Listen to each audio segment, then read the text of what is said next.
नमस्कार। Moon TV podcast show दिल से में आपका स्वागत है। दोस्तों, आज हम आपको ऐसी शख्सियत से रूबरू कराने जा रहे हैं जो अपने जीवन में 7 दशक देख चुकी है और इन 7 दशक में राजनीतिक, चिंतक, दार्शनिक, सोशल एक्टिविस्ट के साथ साथ वो पत्रकारिता में भी अपने जौहर दिखा चुके हैं, तो साथ ही साथ वो पठन और पाठन में भी रुचि रखते हैं। कई किताबों के आप लेखक रहे हैं। ऐसे डॉक्टर सीपी राय साहब का हम अपने स्टूडियो में स्वागत करते हैं। डॉक्टर राय, जैसे मैंने कहा कि राजनीतिक, चिंतक, लेखक, अध्यापक, सोशल एक्टिविस्ट, इन सब आयाम आप अपने जीवन में देख चुके हैं, उसमें कार्य कर चुके हैं। तो कौन सी भूमिका में आपने सबसे ज्यादा अपने संतोष पाया? मुझे लगता है कि अगर रुचि नहीं होती और संतोष नहीं होता तो सारी भूमिकाएं निभा नहीं पाता। कविताएं की मैंने, कवि सम्मेलन कराए सूर सदन में। जब सूर सदन बना नहीं था, नीचे केवल सीढ़ियां बनी थी और ऊपर केवल टिन थी, छत नहीं बनी थी। तब मैंने पहला कवि सम्मेलन कराया था नेताजी सुभाष चंद्र बोस की याद में। और नेताजी सुभाष चंद्र बोस की याद की शाम, राष्ट्र की एकता के नाम उसका कार्यक्रम का नाम था। संभवतः 75 या 76 की बात है ये। और उसमें गोपाल दास नीरज जी उस समय फिल्मी दुनिया में बहुत बड़ा नाम बन चुके थे। अनवर मिर्जापुरी की एक गजल थी, उनके पैरों में मेहंदी लगी है वो आने जाने काबिल नहीं है, बड़ी हिट थी उस समय। वो दो मुख्य रूप से वो दो लोग थे और कई लोग और बुलाए थे। और चूंकि सूर सदन बना नहीं था तो अनाजनाथ सहगल जो उस वक्त प्रशासक थे, उनसे स्पेशल परमिशन लेकर के मैंने उसमें कार्यक्रम किया था। और सीढ़ियाँ थी, लेकिन इतना खचाखच भर गया था कि पुलिस को इंतजाम करना मुश्किल हो गया था। और बड़ा सफल कार्यक्रम हुआ था और वो 14 साल करीब करीब वो कराया मैंने। फिर बहुत बिजी हो गया राजनीति में तो वो छूट गया, वो जिंदगी का एक पक्ष। इसी तरह से शिक्षा मेरे परिवार का अपना, मेरे पिताजी प्रोफेसर थे, शिक्षा मेरे परिवार का अपना काम है। राजनीति मैंने बचपन से शुरू की। बहुत छोटी उम्र थी मेरी। अंग्रेजी में काम ना होगा, फिर से देश गुलाम ना होगा, 67-68 की बात है। स्कूल का स्टूडेंट था मैं, तो मतलब 6वीं या 7वीं क्लास का छात्र रहा था। और उस पर पूरे देश में बहुत बड़ा आंदोलन हुआ था, डॉक्टर लोहिया जिंदा थे। उस आंदोलन में बड़े कॉलेज के लोग आए और हमारे स्कूल में भी छुट्टी करा के ले गए।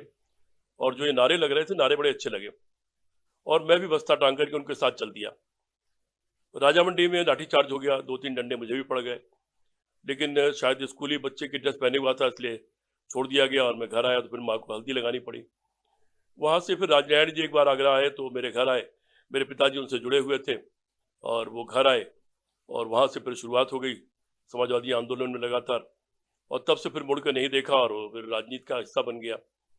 स्कूल टाइम में मैं था तो एनसीसी का बेस्ट कैडेट हुआ करता था। दिल्ली में 26 जनवरी परेड में मुझे इनाम मिला था।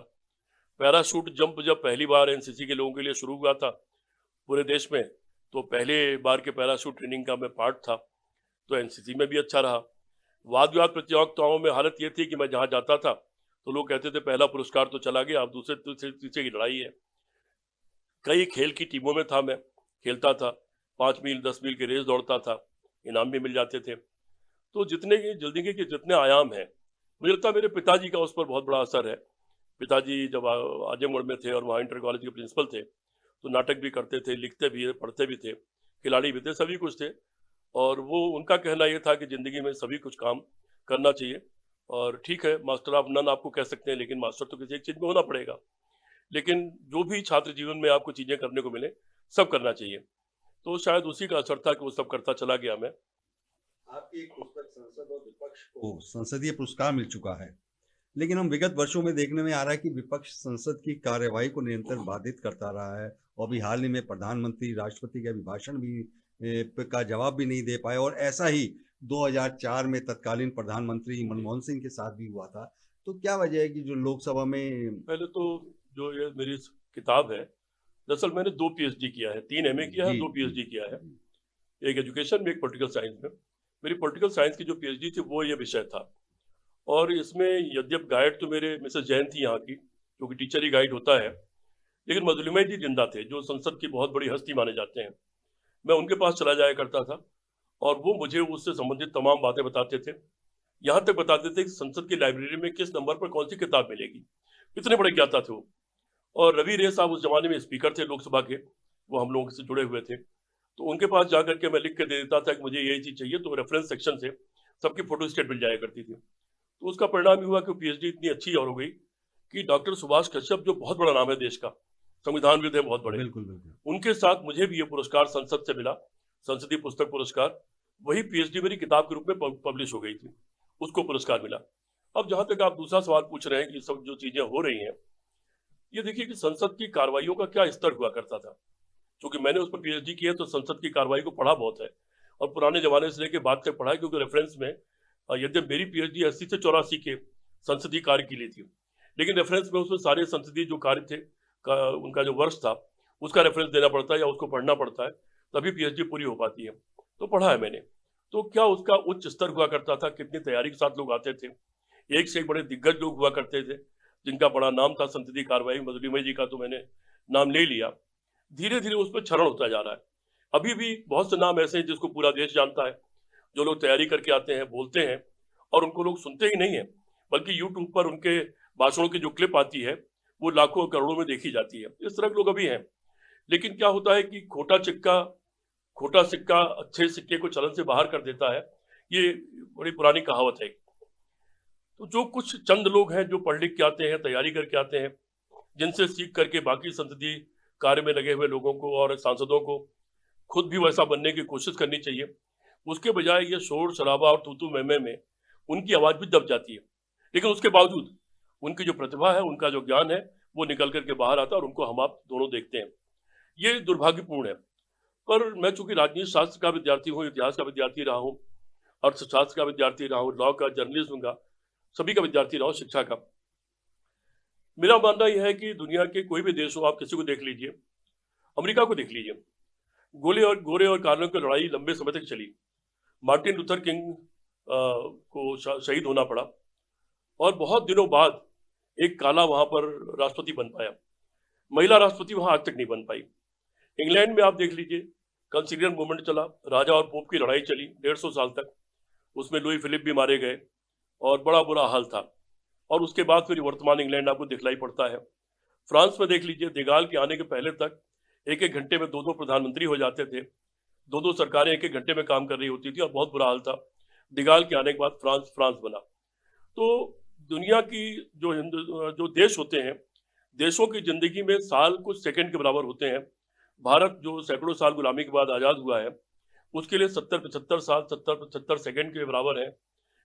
देश भुगतता है, गलतियां करता है, सीखता है, संभलता है और फिर ठीक होता है। मैं पूरे तरह विश्वास करता हूं कि भारत देश में भी ये यहाँ के लोकतंत्र के लिए ये ट्रांजिशनल फेज है, और ट्रांजिशनल फेज का अंतिम दौर चल रहा है। मैंने अभी 2-3 दिन पहले लिखा था कि ट्रांजिशनल फेज का ये अंतिम दौर है, और ये गिरावट का भी बहुत अति हो चुकी है, गिरने की भी। लेकिन मुझे लगता है कि इसी से निकल करके अच्छा दौर आएगा, और सचमुच हमको अच्छा भारत देखने को मिलेगा और अच्छी संसद देखने को मिलेगी। इन कांग्रेस पे आरोप लगाते हैं सत्तारूढ़ दल की, वो संसदीय कार्रवाई को निरंतर बाधित करता है, बहस नहीं होती है, वहाँ शोर शराबा होता है। जवाब है इसका जी।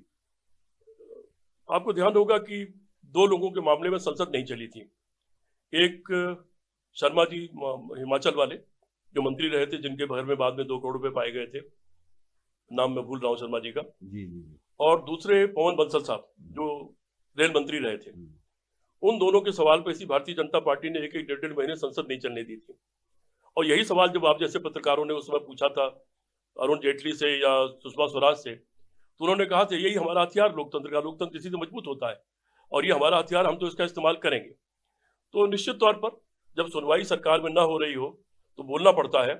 अगर सरकार सुनने, मान लीजिए कि राहुल गांधी बोलना चाहते थे, उनको बोलने देते।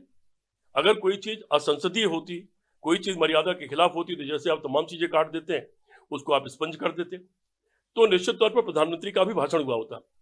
2004 में भी तो भारतीय जनता पार्टी के लोगों ने मनमोहन सिंह को घेर लिया था, लेकिन मनमोहन सिंह ने भाषण तो नहीं रोका, भाषण करते रहे पूरे टाइम, भाषण करके ही हटे उस समय।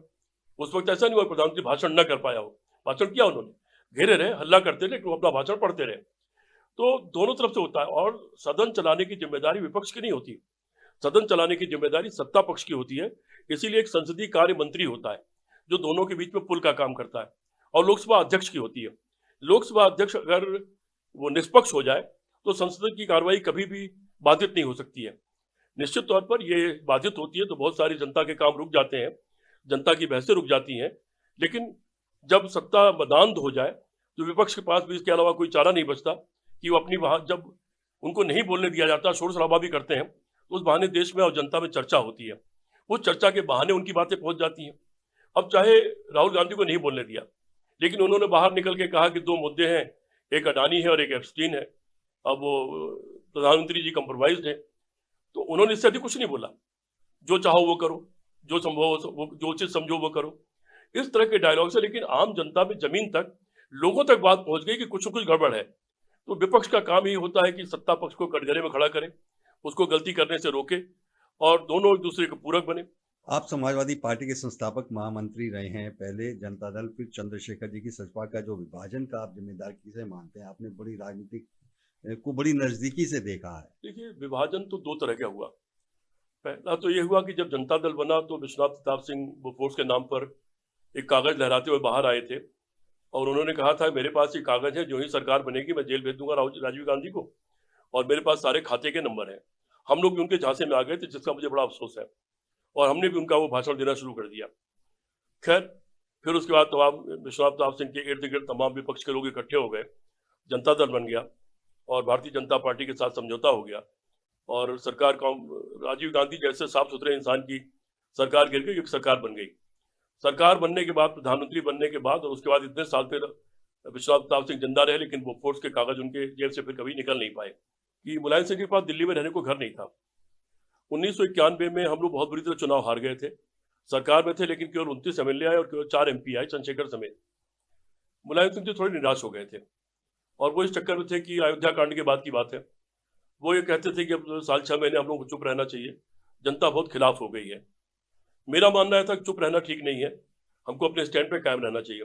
जब चुनाव हार गए हम लोग, तो सुबह 5 बजे पार्टी ऑफिस से उठ के मैं सीधे नेताजी के घर गया, तो बहुत बेचैन थे, वो टहल रहे थे सुबह उठ करके। तो बात हुई तो उन्होंने कहा, देखो जनता ने हरा दिया, जनता बहुत खिलाफ हो गई, राजनीति कैसे होगी। तो वो ये चाहते थे कि हम लोग कुछ सफाई दे दें अयोध्या कांड पर। मैंने कहा, मैं इससे सहमत नहीं हुई, आत्महत्या होगी। उन्होंने कहा, तो आप क्या चाहते हो? आत्महत्या तो हो चुकी है। मैंने कहा, ये आत्महत्या अभी नहीं हुई है, वो परमानेंट आत्महत्या हो जाएगी। तो बोले, आप क्या चाहते हो? मैंने कहा, मैं चाहता हूं कि हमारी लाइन ये हो कि देश बचाने के लिए, संविधान और कानून बचाने के लिए एक नहीं 10 सरकार कुर्बान करने को हम तैयार हैं। इस पर उन्होंने कहा, ऐसा करो। फिर जनेश्वर जी और 3-4 नाम लिए उन्होंने, रमाशंकर कौशिक, भगवती सिंह इत्यादि, इन लोगों को बुला लेते हैं, सबकी राय ले लेते हैं, फिर फैसला लेते हैं। मैंने स्टेट गेस्ट हाउस जाकर के और सबको फोन कर दिया कि ऐसी ऐसी बात हुई है, मैंने मुलायम सिंह से ये कह दिया है। सब लोग वो इकट्ठे हुए, सबने मेरी वाली लाइन ले लिया। और फिर आपको ध्यान होगा कि ये हम लोग 22 मई को चुनाव हारे थे, 24 को ये बातचीत हुई। पार्टी के महामंत्री ग्रुप में 31 तारीख को मीटिंग बुला ली मैंने, चुनाव जीते हारे लोगों की। हम लोग बुलाए थे केवल 425 और 85 लोग, आ गए करीब 3-4 हजार लोग, और जगह ही नहीं थी उतनी हमारे पास जहां हम कार्यक्रम कर रहे थे। तो खैर, उसके बाद फिर आपको ध्यान होगा कि अगस्त महीने में मैंने आगरा में एक विशाल मंडली सम्मेलन किया था, जिसमें मुलायम सिंह ने कहा था कि मैं कई बार चौधरी साहब के साथ भी यहाँ आया हूँ, इतना बड़ा सम्मेलन कभी नहीं हुआ, जन से, धन से, व्यवस्था से, अनुशासन से ये सर्वश्रेष्ठ है। और 14 लाख की थैली मुलायम सिंह को भेंट की थी। और उसके बाद फिर निकल पड़े हम लोग, और फिर 2 साल में फिर सरकार बना ली। इसी बीच क्या हुआ था कि जो बीच में बात कर रहा था, जो हार गए थे हम लोग, तो मुझे जब लगा कि नेताजी थोड़े निराश से हैं, तो मैं दिल्ली में कुछ लोगों से मिला, जिसमें जेएनयू के 2-3 प्रोफेसर थे, 2 बड़े संपादक, प्रभाष जोशी जी और विद्यानिवास मिश्रा जी, जिनसे मेरे बड़े घनिष्ठ संबंध थे, वेद प्रकाश वैदिक जी थे, मधुलिमय जी से मिला मैं, और मैंने बताया कि मुलायम सिंह जी में थोड़ी निराशा हो गई है। तो उन्होंने कहा कि किसी दिन ले आओ हमारे पास। तो मैंने मुलायम सिंह से कहा कि आप दिल्ली चलते हैं, वहाँ प्रेस से बात करिएगा, मिलते जुलते हैं, लखनऊ बैठ के क्या होगा। तो हम लोग दिल्ली गए, किसी तरह से, वहाँ दिल्ली में रहने की जगह नहीं थी, किसी को कह करके कमरे का इंतजाम हुआ, पहले सम्राट होटल में, बाद में अशोका होटल में। खैर, वो कहानी अलग हो जाएगी। फिर एक दिन अशोका होटल में खिड़की के किनारे बैठे हम दोनों चाय पी रहे थे, वहीं अचानक मेरे मन में पता नहीं क्या आया। मैंने कहा, भाई साहब, उनको भाई साहब कहता था मैंने, भाई साहब, क्यों ना सोशलिस्ट पार्टी की फिर से स्थापना किया जाए, जो लोहिया जी की थी। तो बोले कि चलाएगा कौन? मैंने कहा, आप चलाएंगे। बोले, मेरा तो 2-4 जिले में असर है, तो चंद्रशेखर जी की पार्टी ठीक है, ऐसी मंगो रहते हैं, और यही ठीक है, ऐसे चलने दो। मैंने कहा, फिर ऐसा करते हैं कि सोशलिस्ट पार्टी नाम कर देते हैं, चंद्रशेखर जी राष्ट्रीय अध्यक्ष रहे, आप प्रदेश अध्यक्ष बने, ऐसी चलती रहे। ये बात आई गई हो गई। वो तैयार नहीं हो रहे थे कि जैसे चल रहा चलने दिया जाए।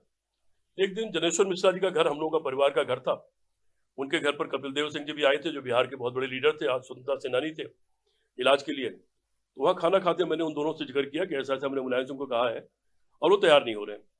कपिल देव बाबू ने कहा कि अगर सोशलिस्ट पार्टी बनेगी तो मैं बिना किसी स्वार्थ के तन मन धन से मैं उसके लिए पूरा काम करूंगा। एक दिन बाद ही मुलायम सिंह फिर आने वाले थे। मैं मुलायम सिंह जब आने वाले थे दिल्ली, तो मैं एक दिन पहले पहुंच जाता था और उनका जो कमरा यूपी भवन में मिलता था उसमें मैं रहता था और उनका इंतजाम अशोका होटल में कोई किसी से करवाते थे हम लोग। और एनएसजी करा दिया था हम लोगों ने अपने आखिरी टाइम में। एक सरदार जी का टैक्सी स्टैंड था, वहाँ पे फोन करता था, वहाँ टैक्सी आती थी, पहले सरकारी गाड़ी नहीं मिलती थी, खैर ये होता था। तो अगले दिन वो आने वाले थे, मैंने कहा कल आ रहे हैं मुलायम सिंह जी। तो अगले दिन ये दोनों लोग भी वहीं आ गए, फिर हम तीनों लोग मिल गए, फिर बातचीत हुई तो तीनों लोगों ने ये बात कही। तब मुलायम सिंह ने 3-4 लोगों से और राय बात की, ये करते करते 7 महीने निकल गए। 7 महीने बाद मुलायम सिंह तैयार हुए सोशलिस्ट पार्टी, समाजवादी पार्टी बनाने को, और फिर 4-5 नवंबर 1992 को उसकी स्थापना हुई। तो ये सब कहानी थी इसकी। 1995 में लखनऊ गेस्ट हाउस कांड की बड़ी चर्चा हुई थी उस समय। तो क्या ये बसपा सुप्रीमो के खिलाफ साजिश थी या केवल राजनीतिक आरोप? नहीं, हुआ ये था कि मायावती जी के साथ अच्छी भली सरकार चल रही थी, काशीराम जी के साथ। अचानक उन लोगों ने इसका समर्थन वापस ले लिया।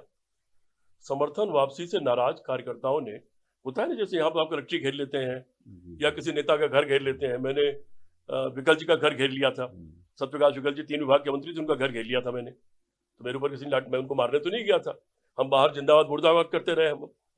तो वहां वो जिंदाबाद मुर्दाबाद करने के लिए लोग इकट्ठे हुए थे, उसको बात का बतंगड़ बना दिया। जो अंदर कमरे में होता है वो दहशत में आ जाता है, और जो साथ के लोग होते हैं वो अपने नेता को डरा के रखते हैं अपनी वाहवाही के लिए।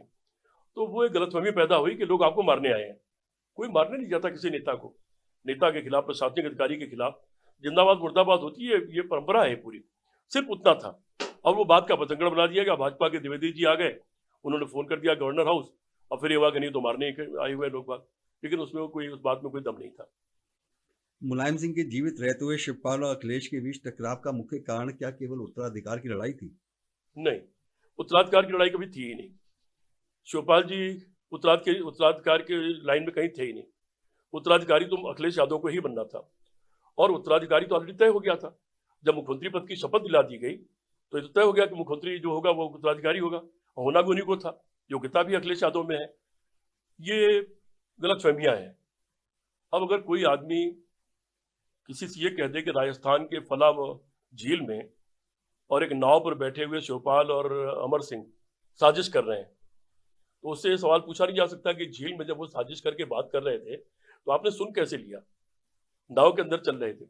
तो जब बहुत सारे वेस्टेड इंटरेस्ट के जो लोग होते हैं, स्वार्थी लोग होते हैं, वो नेताओं से इस तरह के खेल करते हैं, इधर की बात उधर करना, उधर की बात इधर करना, और झगड़ा लगा देते हैं और खुद मजे लेते हैं और फायदे उठाते हैं। 4 चुगली करते हैं, 4 चुगली में 2 कागज साइन करा लेते हैं। तो ऐसे, अब ये नेताओं की भी कुछ कमजोरी होती है, चुगली और चापलूसी सुनना उसकी कमजोरी होती है। लेकिन शिवपाल और अखिलेश में कोई उत्तराधिकार का कतई कोई झगड़ा नहीं था। बेला वजह लोगों द्वारा बनाई गई बात का बतंगड़ था। जब वो झगड़ा चल रहा था, तो अगर आपने मेरे उस जमाने में मेरे इंटरव्यू सारे टीवी चैनल पे कर रहे थे, देखा हो, तो मैंने उस वक्त बड़ी कोशिश की थी, मैंने, आजम भाई ने बहुत कोशिश किया था कि ये किसी कंडीशन में इस तरह की बात आगे न बढ़े और सब चीज ठीक रहे, लेकिन हम लोग उस पर फेल हो गए, हम संभाल कर रख नहीं पाए। उत्तर प्रदेश सरकार में आप 2 बार दर्जा प्राप्त राज्य मंत्री रहे, तो तीसरी बार आपने इस दर्जे को क्यों ठुकराया, जो काफी चर्चित भी रहा था? तीसरी बार नहीं, मैंने ज्यादा ठुकराया। 2 बार भी जो ज्वाइन किया वो मुलायम सिंह के दबाव में ज्वाइन किया। मैं साफ बता देता हूँ, दरअसल मुलायम सिंह जी ने, जब मैं उनको दिल्ली लेके गया, जो मैंने किस्सा बीच में छोड़ दिया था, और कुछ बहुत बड़े नामों से मिलवाया, जेएनयू के 3 बड़े प्रोफेसर, 2 बड़े संपादक, उनका नाम मैंने ले लिया, मधुरिमय जी। तो तीसरा दिन जब था, हम शाम को जब लौट के आए वापस, तो मुलायम सिंह ने कहा कि आपको दिल्ली में इतने बड़े बड़े लोग जानते हैं। मैंने कहा भाई साहब आपकी वजह से जानते हैं।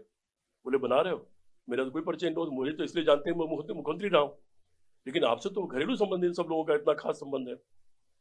तो उन्होंने कहा कि आप तो दिल्ली के काम के आदमी हो, अब वक्त आने तो मैं आपको दिल्ली राज्यसभा में रखूंगा, अब आप यहीं रखोगे परमानेंट, पार्टी के आपका पार्टी के हित में यही रहेगा कि आपको दिल्ली में रखा जाए।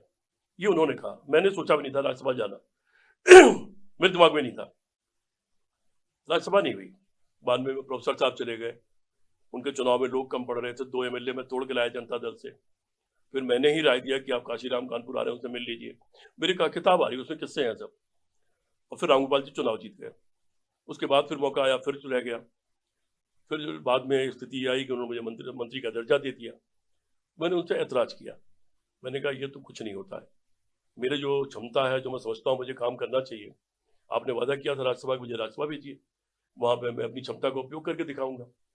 मेरा संसदीय पुस्तक पुरस्कार भले मुझे मिल गया है, लेकिन एक संसद में सर्वश्रेष्ठ सांसद का पुरस्कार मिलता है हर साल, लोकसभा राज्यसभा में।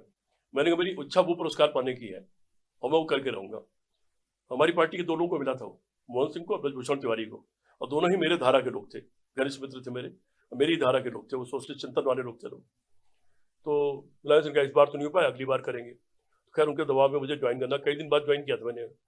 दूसरी बार जब हुआ तो फिर यही हुआ, फिर उन्होंने एक पद थमा दिया, फिर मैंने कई दिन तक ज्वाइन नहीं किया, फिर नाराज हुए वो, ज्वाइन कर लो, कहते रहे कि अगली बार राज्यसभा दे देंगे इस बार, तो फिर मुझे ज्वाइन करना पड़ा। तीसरी बार फिर क्या हुआ कि उन्होंने मुझे योजना आयोग में नियुक्त कर दिया, तो मैंने चिट्ठी लिख के भेज दिया एक, ये बहुत बड़ा पद है, मैं इसके काबिल नहीं हूँ, इसलिए कृपया मुझे इसके लिए माफ़ किया जाए। फिर राज्यसभा एमएलसी चुनाव आ गया, फिर उसमें मेरा नहीं किया, जबकि 65 सीटें थी, 35 लोकल बॉडी की थी, 10 विधानसभा की थी, 10 राज्यपाल की नॉमिनेटेड थी और 10 राज्यसभा थी, लेकिन उसके बावजूद नहीं किया मुझे, तो मुझे बहुत दुख हुआ। फिर अखिलेश यादव ने या मुलायम सिंह के कहने पर उन्होंने शंभू सिंह यादव जो उनके सचिव थे उनसे कहा कि सीपी राय से बात कर लीजिए और वो जो विभाग बताएं उसमें कैबिनेट रैंक पर उनको मंत्री का दर्जा दे दीजिए। शंभू सिंह यादव ने मुझे फ़ोन किया, बोले कि आप बात करनी आइए। मैं मुख्यमंत्री निवास गया, बोले कि ऐसा ऐसा कहा गया, विभाग आप बता दीजिए, उसमें आपको, मैं नहीं बनाइएगा नहीं, मैं फिर इस्तीफा दे दूंगा तो सरकार की बदनामी होगी। फिर ऐसे कुछ दिन बीता, फिर एक बार ऐसे हुआ, मुलायम सिंह ने कहा कि नहीं वो आप विभाग बता दो, तो मैंने फिर मना कर दिया। तो वो मेरा अपनी, ठीक है किसी के लिए मंत्री का दर्जा बहुत बड़ी चीज़ होगी, लाखों लोग उसके लिए तरसते हैं, लेकिन मेरा लक्ष्य वो नहीं था। मेरा लक्ष्य तो संसद का सर्वश्रेष्ठ सांसद का पुरस्कार पाना था और अपने को सिद्ध करना था कि मैं सर्वश्रेष्ठ सांसद हो सकता हूँ। और दूसरी बात, धंधा में करता नहीं, दलाली में करता नहीं, ठेकेदारी में करता नहीं, किया नहीं कभी, तो मेरा वो पर्पज़ ही नहीं होता है। कोई बुरा काम में करता नहीं, गुंडा बदमाश में हूँ नहीं, मुझे शायद कोई अपना रौब रुतबा दिखाना हो, लाल बत्ती दिखानी हो, उससे बचना हो, वो करता नहीं। तो मेरा जो इच्छा थी वो पूरी नहीं हुई, तो मैंने ठुकरा दिया। आप साहित्यकार रहे हैं, चिंतक रहे हैं, लेखक रहे हैं, यदि हम देख रहे हैं पिछले दशक से भारतीय इतिहास को काफ़ी कुरेदा जा रहा है। और अभी हाल ही में एनसीईआरटी की पुस्तकों में ये बताया गया कि देश विभाजन का जिम्मेदार माउंटबेटन और कांग्रेस हैं। आप क्या इससे सहमत हैं? देखिए, इतिहास लोग पढ़ते नहीं है, पढ़ना चाहिए। आपके जो लाखों दर्शक हैं, मैं चाहूंगा वो जरूर पढ़ें। अंग्रेजों के समय में एक चुनाव हुआ था और सीमित अधिकार के साथ प्रदेशों में सरकारें बनी थी। कांग्रेस पार्टी ने उस चुनाव में भाग लिया था और सरकारें बनाई थी। फिर बाद में द्वितीय विश्व युद्ध का विरोध करते हुए उससे सरकारों से हट गई थी। उस चुनाव में हिंदू महासभा, जिसके श्यामा प्रसाद मुखर्जी जनसंघ के निर्माणकर्ता, भारतीय जनता पार्टी के फोरफादर, उन्होंने मुस्लिम लीग के साथ मिलकर, जो पाकिस्तान की जिसने बाद में मांग की, सरकार बनाई थी बंगाल में। 42 के आंदोलन में श्यामा प्रसाद मुखर्जी ने गवर्नर जनरल को चिट्ठी भी लिखा था कि इस आंदोलन को कुचल देना चाहिए। वो चिट्ठी ऑन रिकॉर्ड मौजूद है। सिंध में भी इनकी मिलीजुली सरकार थी। सिंध की विधानसभा में पहली बार ये प्रस्ताव पास हुआ था पाकिस्तान को बनाने का, दो देश का, हिंदू मुसलमान दो देश हैं। दूसरी बात, हिंदू मुसलमान दो देश हैं, इसकी बात तो सावरकर ने किया था, इसकी बात गोलवलकर ने किया था, उसके बीच तो उन्होंने डाले। नेहरू ने, गांधी जी ने, इन्होंने तो अंतिम मिनट तक कोशिश की कि न बटने पाए, लेकिन जिन्ना तब तक जिद पकड़ चुके थे अपने ये बनाने के लिए। तो रिकॉर्ड में तो ये सब चीज़ें हैं, लेकिन आरएसएस की किताबों में कुछ दूसरी कहानियां मिलती हैं। अब आरएसएस की किताब में तो गांधी ने कुछ किया ही नहीं है, नेहरू ने कुछ किया ही नहीं, जिन्होंने 9 से 11 साल जेल में बिताए हैं। इतने बड़े घर का आदमी, विदेश से आया हुआ बैरिस्टर, जिसका इतनी बड़ी कमाई रहती हो, जिसके पास इतने बड़े बड़े बंगले हों, और उस आदमी ने 9 से 11 साल जेल में बिताए आज़ादी की लड़ाई में। इन्होंने क्यों नहीं बिताए आज़ादी? मेरा सवाल तो ये कि इन लोगों ने धोखा क्यों दिया आज़ादी की लड़ाई को, मुखबिरी क्यों की, और आज़ादी की लड़ाई में ये क्यों कहा कि इसको कुचल देना चाहिए? सुभाष चंद्र बोस जब अपनी सेना भर्ती कर रहे थे तो गोलवलकर ने ये क्यों कहा कि अंग्रेजों की सेना भर्ती हो, सुभाष चंद्र बोस की सेना भर्ती होना ठीक नहीं है, क्यों कहा? ये क्यों कहा इन लोगों ने? जवाब इन लोगों को देना चाहिए, जवाब हमसे मांग के गलती कर रहे हैं। और दुर्भाग्य क्या है कि कांग्रेस पार्टी थोड़ी बड़े दिल की पार्टी है। सरदार पटेल ने तो आरएसएस को बैन कर दिया था, ये सबको पता है, गांधी की हत्या के सवाल पर। जवाहरलाल नेहरू जी ने उस आरएसएस के बैन को हटा दिया, क्योंकि नेहरू जी का दिल बड़ा था। बोले ठीक है, आज़ादी की लड़ाई में आपने गद्दारी की, कोई बात नहीं, जाने दो। अब देश आजाद हो गया है, अब ये देश सबका है। इसीलिए अपनी पहली सरकार में तुरंत श्यामा प्रसाद मुखर्जी को भी मंत्री बनाया, बाबा साहब अम्बेडकर को भी मंत्री बनाया, जो लोग नहीं थे कांग्रेस पार्टी में उनको भी मंत्री बनाया उन लोगों को, क्योंकि वो ये चाहते थे कि पूरे देश को मिला के एकजुट करके देश को चलाया जाए, देश को आगे बढ़ाया जाए। तो वो जो बड़ा दिल था वो उनका भारी पड़ गया। अब ये उन्हीं का चरित्र हनन करने में लगे रहे थे, जवाहरलाल नेहरू का। आरएसएस की किताबें आप पढ़ेंगे, ये देश बर्बाद हो जाएगा। फिर वही हाल होगा जो जर्मनी और इटली का हुआ था, हिटलर और मुसोलिनी के टाइम में। और वही दो लोग इनके आदर्श हैं, क्योंकि इनके आदर्श अगर वो नहीं होते तो काली टोपी लगाना तो हिंदुस्तान की परंपरा नहीं है, सर पे काला कपड़ा रखना तो हिंदुस्तान में अच्छा नहीं माना जाता। वो तो उन्हीं लोगों की परंपरा है। और वो इस तरह वाला सलाम वो तो हिटलर का है, भारत में नहीं, भारत में तो प्रणाम किया जाता है, स्वास्तिक का निशान उनका वाला, उनके तरीके वाला। तो अगर देश को बर्बाद करना है तो इन लोगों को मानना चाहिए। अन्यथा दूसरी बात क्या है, अब आपने इतिहास की बात कही, इतिहास में बहुत सी चीजें हुई हैं। राम और रावण का युद्ध भी हुआ था, राम क्षत्रिय थे, रावण ब्राह्मण थे। रावण राम की पत्नी को उठा ले गए और राम ने रावण की लंका जला के खाक कर दी। इतिहास तो ये भी है, क्या उसका हिसाब अब किया जाए?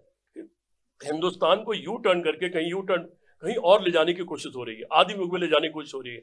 हमें आदिम युग में जाना है या हमको आगे जाना है? चीन और भारत एक साथ आजाद हुए। आजादी के बाद में मैंने बताया कि सिर्फ 500 करोड़ रुपए का शायद कुल टोटल बजट था। और उसके बाद नेहरू जी जब छोड़ के गए तो IIM IIT से लेके और आज जो अंतरिक्ष में हमारे यान जा रहे हैं, ये सारे नेहरू जी करके गए ना। तमाम संस्थाएं छोड़ गए, HAL से लेकर के और स्टील कॉर्पोरेशन से लेकर तमाम चीजें छोड़ गए उस बुरे वक्त में भी। मतलब एक तरफ देश संभाल रहे थे, दूसरी तरफ देश बना रहे थे।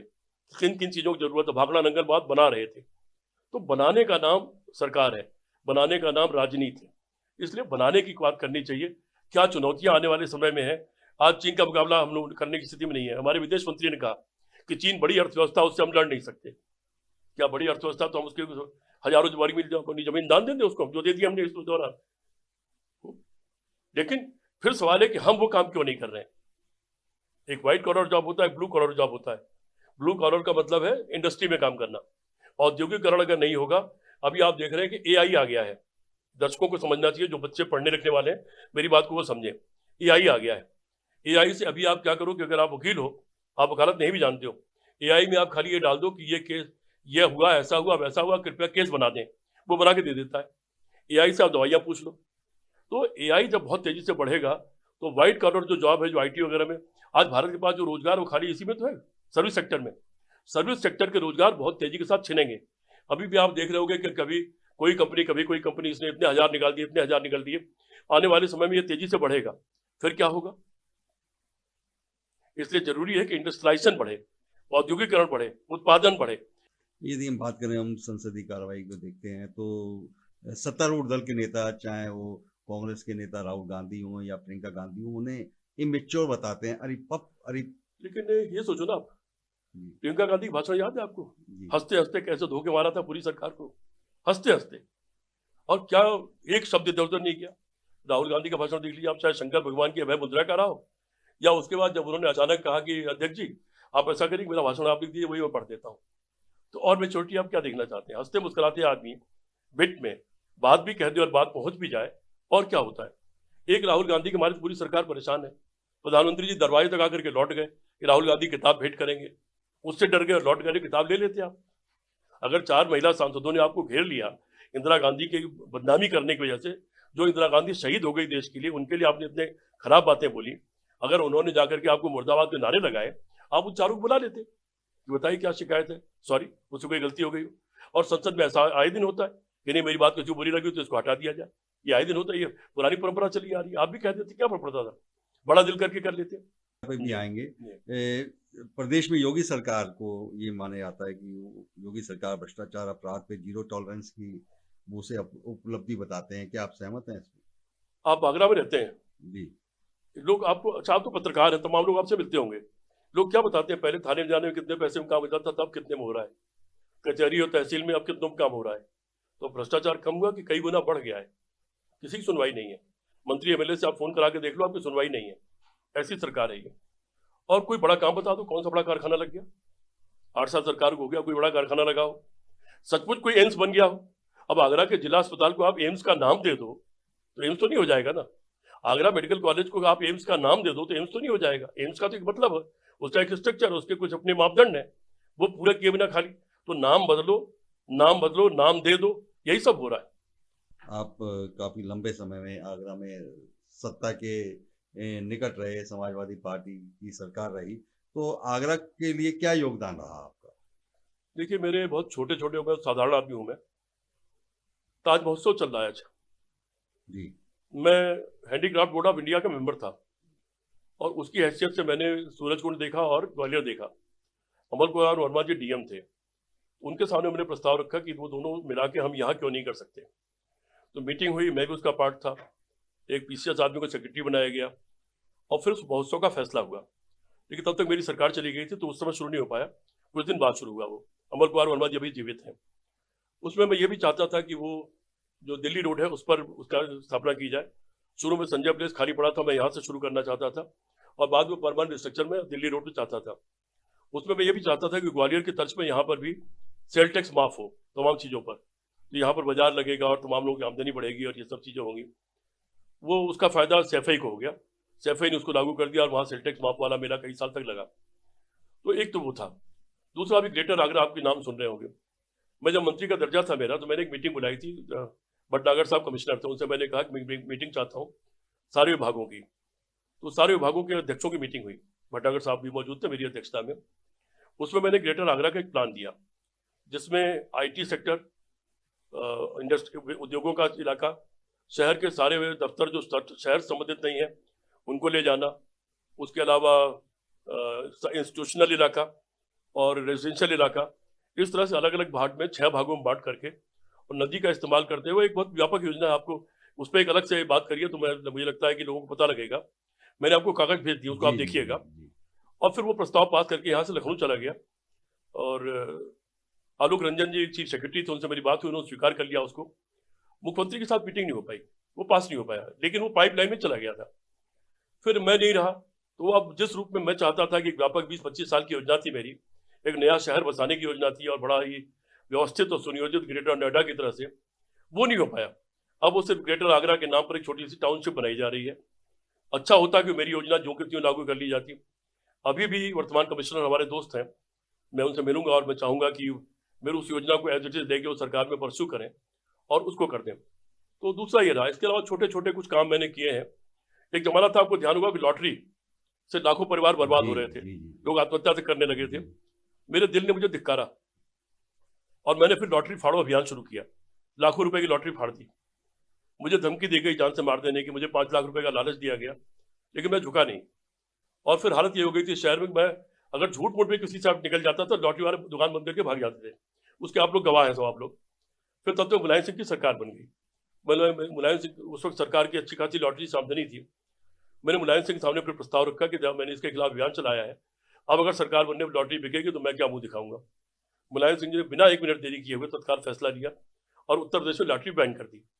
जब उत्तर प्रदेश में लॉटरी बैन हुई तो देखा देखी और प्रदेशों को भी बैन करनी पड़ी। तो मुझे लगता है कि मानवता के हित में मैंने शायद एक अपने कर्तव्य का निर्वाह किया। इसी तरह से दो तीन घटनाएं और सामने आई बाद में। एक, जब कारगिल का युद्ध हो गया था तो कारगिल की जो वॉर विडोज थी, उनकी पत्नियां शहीदों की, उनको इनकम टैक्स का नोटिस आ गया था, 33% इनकम टैक्स जमा कर दीजिए।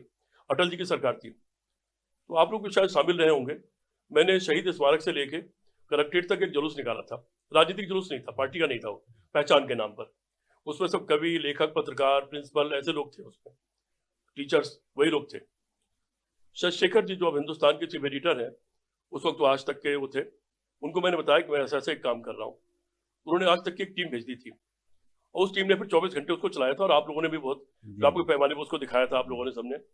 उसका परिणाम ये हुआ कि अटल जी का कानों तक बात पहुंची और अगले 48 घंटे में सिर्फ वो इनकम टैक्स का नोटिस ही वापस नहीं हो गया, बल्कि जो वादे नहीं पूरे हुए थे उन वॉर विडोज के, जो वादे किए गए थे वो भी पूरे हो गए।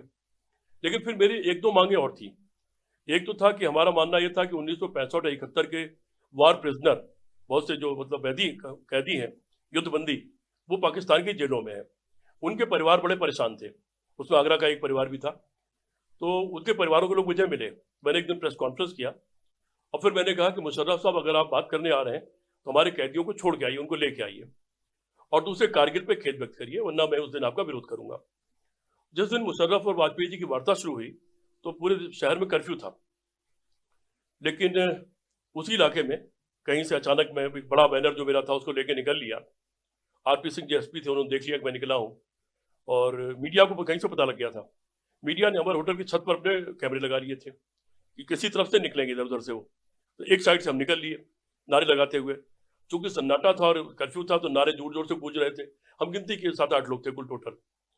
और उसके बाद हमको बात करने का मौका दिया गया, सारी मीडिया आ गई, यहाँ से लेकर अमेरिका तक की, क्योंकि अमेरिका में मेरे साले ने मुझे भाषण देते हुए देखा और गिरफ्तार होते देखा, फिर गिरफ्तार कर लिया गया। जो मुशर्रफ वाजपेयी जी की वार्ता में कुछ नहीं बोला था, दूसरे दिन संपादकों के साथ उनकी चाय थी शाम को, आपको ध्यान होगा। संपादकों के साथ जब चाय हो रही थी तब उन्होंने कहा कि मैंने इंटरनेशनल मीडिया में देखा है कि भारत के लोगों का मानना है कि 1965-71 के बाद प्रिजनर मेरी जेलों में बंद है। मैं भी सिपाही हूँ, मैं क्यों चाहूंगा कि कोई सिपाही इतने सालों तक जेल में बंद रहे। तो मैं उनके परिवारों को एक ऑफर करता हूँ कि मेरे मेहमान के रूप में वो लोग पाकिस्तान आए, मैं जेलों में भेजूंगा, वो लोग देख लें, अगर किसी का कोई भी परिवार का जन्म वहाँ होगा तो मैं साथ साथ वापस भेज दूंगा। फिर कई सारे परिवार गए। तो मुझ जैसे इतने साधारण आदमी का मुझे लगता है कि ये एक बड़ा काम था ये, जो मैं करने में कामयाब रहा। इसी तरह के तमाम छोटे बड़े काम करता रहा हूँ। आप साहित्य प्रेमी हैं, अपने जीवन पर किस शेर को मुफीद मानते हैं जो आपने अब तक कार्य किए हैं, चाहे वो राजनीति के क्षेत्र में, शिक्षा के क्षेत्र में, साहित्य के क्षेत्र में और सोशल एक्टिविस्ट के रूप में? मैं शेर नहीं, मैं सिर्फ एक लाइन कहना चाहता हूँ कि मैं अपनी जिंदगी से संतुष्ट हूँ, जैसा भी हूँ, जो भी हूँ, संतुष्ट हूँ। इच्छा यह है कि मानवता के हित में गांधीवादी आदमी हूँ, जब जो कर सकूँ वो करता रहूँ। यहाँ पहले पानी की बड़ी प्रॉब्लम थी, सरकार थी, मैं एमएलए एमपी नहीं था, लेकिन करीब 300 हैंडपंप मैंने लगवाए, मैंने उसके कागज आपको भेजा है मैंने। 300 हैंडपंप मैंने लगवाने में कामयाब हो गया। कई सारी ट्रेन यहाँ नहीं रुकती थी आगरा में, वो कोई ग्वालियर में रुकती थी, कोई कानपुर में रुकती थी। तो टूंडला और यहाँ पर कुछ ट्रेनों का स्टॉपेज कराया। जनेश्वर मिश्रा जी रेल मंत्री थे, उनसे मेरे पारिवारिक संबंध थे, उनसे स्टॉपेज करवाया। कई का रिजर्वेशन का यहाँ कोटा बढ़वाया।